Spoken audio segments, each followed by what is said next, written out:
মিয়াই বেদখল কৰিলে। এই কংগ্ৰেছক এইটো শ্লোগান দিয়াৰ কোনো অধিকাৰ নাই। মাটি আমি বচাব লাগিব, মিয়াৰ পৰা বচাব লাগিব। আৰু FRC অঞ্চলত যেন এটাও মিয়া সোমাব নোৱাৰে তাৰ ব্যৱস্থা কিন্তু আজি আপোনালোকে কৰিব লাগিব। এই দায়িত্ব আপোনালোকৰ আছে আৰু এই সংকল্প আজি আপোনালোকে ল'ব লাগিব।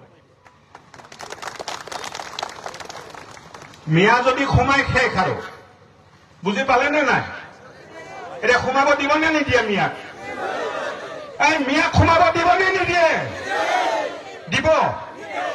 জোৰে কওক, দিবনে নিদিয়ে? বাস, মিয়া যদি নোসোমাই আপোনালোকে শান্তিত থাকিব পাৰিব।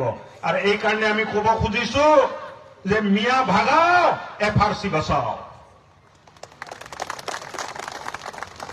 কি হব? মিয়া ভাগাও, FRC নহলে এই মাটি যিটো ললে, মিয়া যদি সোমাই মাটি আমি আপোনাক গোটাই দিছো, কিন্তু ইহঁত যদি আহে ইহঁতে আপোনালোকক বেদখল কৰি মাটিটো নিজৰ কব্জাত লৈ লয়।